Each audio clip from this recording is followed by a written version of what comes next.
Morning, Chris. How you doing? Doing great, Ron. How about yourself? Doing great. Today we got another great topic.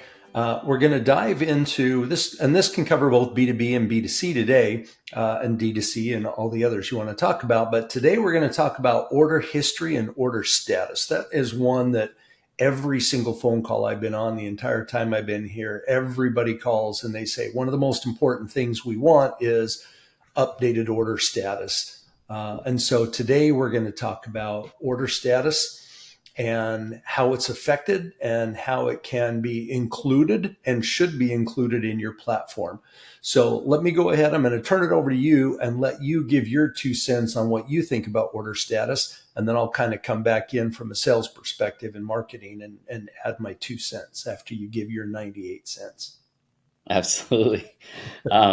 So I think one of the big things, and you'll probably agree with this, both you, Ron, and the viewer, with order status and just orders overall, is depending on your business, you're going to want to sort of share different information with the user and make it really intuitive for them so they know what to expect throughout that user's experience. Different orders, maybe different products and fulfillment life cycles may require the order status and sort of what you're setting their expectations to for how that fulfillment's going to go. It may need to vary based on what they add to their order. And, are you doing drop shipping? Is there lab work that's part of the order? Is there some kind of a process where there's going to be bidding and acceptance of bidding or, what have you? And so we really want to be able to make this as seamless as possible for the user, and ultimately make it so that we manage their expectations. And I really think that's the number one thing that as business owners, as implementers and managers of sites, and just overall optimization of this process is the word expectations. Fundamentally, that really does drive a lot of the sort of capability as a customer sees it for order management. Now, in order to really drive that at scale, it's really important to determine what your business processes are and put reasonable buffer into that, and then leverage integration so that your systems are sort of self-healing and self-updating so that your user's experience is really directly tied to transparent data integration, so they can really understand, what the status is. A lot of times I think, customers just want to know the truth quickly, and, they can adapt. I think the fundamental frustration someone's going to have with an order and with their order status and kind of where things are is if they have an expectation and we don't bother to manage that, and then something happens. And so that's when it can be really challenging for them. I also would say, you have to be careful. You don't want to drag them through the mud either with a lot of updates where you're just telling them things are delayed. Like eventually you have to deliver, right? And so there's a healthy balance with managing expectations really well, and being able to actually execute and deliver the items. And so that's really sort of a framework for this discussion is, how do we want to do that? And from your perspective, Ron, I would love to hear, what your thoughts are on not just expectations, but also like some of the basic things that a customer is looking for with this order status. Yeah. So it's a balancing act, right? You kind of alluded to that, but it's kind of a balancing act because in order to set those expectations that you're talking about, not only is the integration important, but the notifications are really important, right? So let's take that for example. So we have a basic user dashboard, kind of like I think everybody that's listening here has at least ordered something on Amazon, right? So I want to go in, I'm going to log into Amazon and I'm going to check on an order. I'm going to look at my order status. Now, there's got to be a healthy balance between the proactive notifications and the status updates, right? Do I need 72 emails? Probably not. But people are wanting more and more information. Like when I came here 11 and a half years ago and I started talking to people, they're like, we just want people to know if we shipped it or not and what the tracking status code is. And I'm like, okay. And that was pretty easy, right? We would integrate their ERP. And then when it shipped, We would take the tracking status code, pop it in there, send them an email and say, your item shipped, here's the tracking status code. People want more than that now, right? And so they're asking our clients, uh, was my order even received? Is my order being processed? Is it ongoing? Is it backordered? Is it delayed? When is the expected delivery date? Now, where the balance comes in is they don't necessarily want a proactive email that says your order was confirmed. They may want an email confirmation of their order when it is placed, but then afterwards, when you update the order confirmed, order accepted, order in process, order expected in 3 days, whatever it is, you should be updating those statuses. And that's what a lot of companies aren't doing. However, I don't necessarily think those statuses need to have proactive email notifications going back. I don't think the person wants 7 emails coming to them, especially if their order is going to ship in just 2 days, right? They're going to want to get their notification that their order was confirmed and received, especially if you're doing the authorize and capture. If I go in and I put, a few $100s in and I buy something, I want a confirmation number assigned with that money that I just paid. Right. So I need that order status, should be there. Then I might be coming back going, is it ongoing? Is it even shipped yet? Is it in production? Is it a 6-week delay? Does it take 6 weeks to build that piece of furniture? Do you have it in stock at the warehouse in Denver? And is it coming in 2 days? That's really what people are looking for in their order status. A lot of that information is given, as Chris alluded to, the integration with the back office platforms. Now, that could be the warehouse management system, your WMS, or it could be your ERP. It depends where your organization manages the fulfillment, the stock, the orders, information like that. It might be on the sales team. If the sales team is the one that processes orders and deals with that directly, and it might be in the CRM.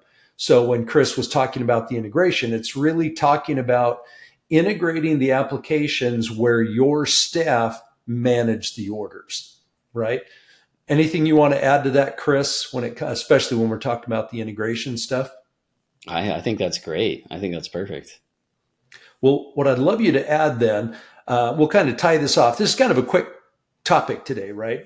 Just talking about order status. But what I'd like you to do now is, I know my world, I deal a lot with SEO, right? Since I'm in marketing. And I know my world as of last year changed dramatically, almost on a day-to-day basis with the introduction of AI and some of the AI tools and how they completely change everything I do within the marketing realm, right? Within marketing and sales. It's almost weird, like I can't live without AI anymore, right? So how does AI play into this, right? Because AI, certainly, I know we've bought 4 AI servers. I know you guys and the team are working on embedding AI into our ecom platform. And I know it's a day-to-day thing for us now.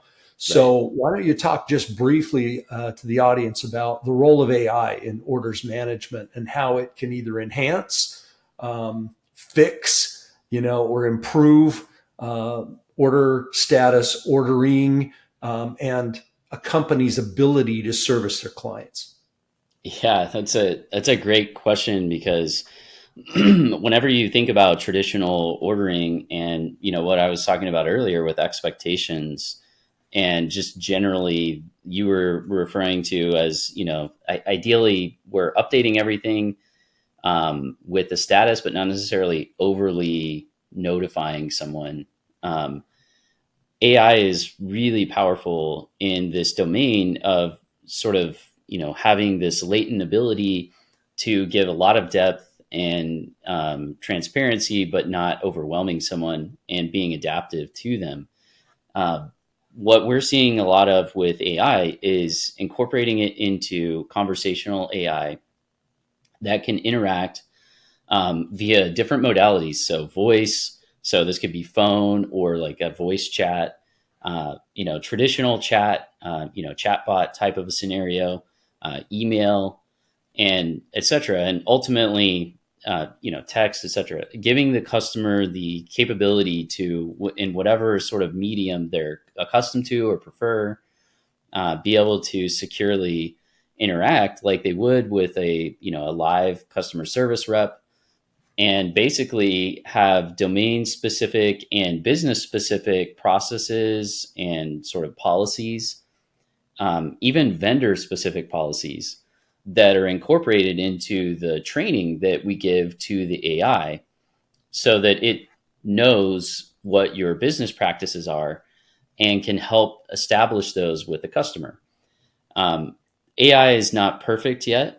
I'm sure it never technically will be, but it will certainly reach a point of, confidence level that we have with its reliability and consistency, that it will be very, credible as a resource.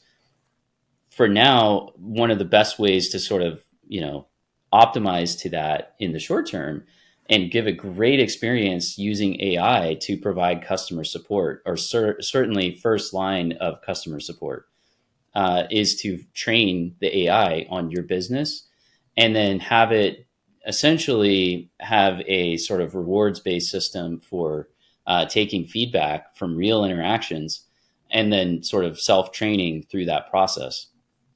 So there's a great way to do this where, internally your team sort of trains the AI, and validates that it's ready, just like you would a customer service rep, essentially, through a rewards based model where it can essentially get to a threshold that it can then go out onto the floor.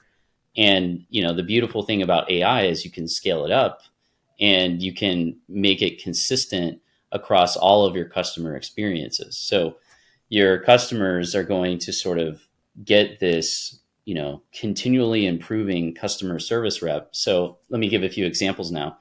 If an order is delayed and I need to get an answer about what I should do with this order, the beautiful thing about AI is I can not only have a really intelligent domain, business specific trained AI that's interacting with the customer, but I can also provide the customer with real data integration for their specific orders. So the AI can actually get them their order link really quickly. They need to be authenticated, but assuming that, they're logged in properly and they've been authenticated, then they can access their information where the AI sort of makes it so they don't have to find maybe a returns form, and the AI can sort of concierge them through the process, and obtain their specific data. This is really cool because sometimes there may be really complex processes where you might have drop shipping or third parties involved or complex steps that are necessary, and the AI can really supplement that experience for your customer, and really augment your customer support team dramatically with relatively low effort. It's not a huge amount of effort to get this sort of compounded capability, from being able to have this very powerful, agent, if you will, super agent, that's providing support to your customers. So this is something that's, like you said, it's an ever evolving thing, but it's a very real value to customers right now. So we encourage you to, look for this, not just with orders, but across the board within your sort of integrated AI positioning and how you're leveraging AI. Again, certainly orders are a great area to do that. So, of course, Ron, I think, most people are going to say, okay, well, that sounds really interesting. Tell me more. We have a lot more videos coming out about this topic, and sort of the baseline for how to set all of this up. If you would like, though, in the meantime, feel free to get in touch with us. We offer a complimentary discovery as part of our process. It's really a no sales interaction where we're just getting information and seeing, how we can provide you with direction that would be a best fit for your business. So you're welcome to reach out to us with that. Unless you have any other topics, Ron, I'll let you close us out here on this video. Sounds great. So yeah, Chris just mentioned some other videos. If you check us at Clarity Ventures Video on YouTube, that's our channel name, Clarity Ventures Video. There's a playlist just on AI where Chris and I have quite a few webinars talking about AI and how it can improve and how it's changed. And we go into all different topics about AI in the marketplace and AI in content generation.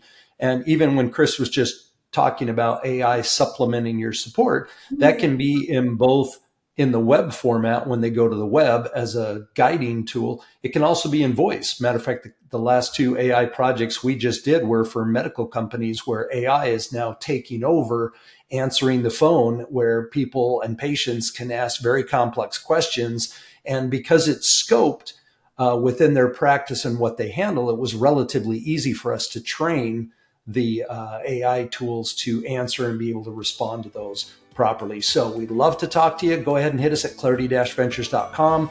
Leave a comment below, and we hope to see you in the next video. Thanks for watching. Bye for now.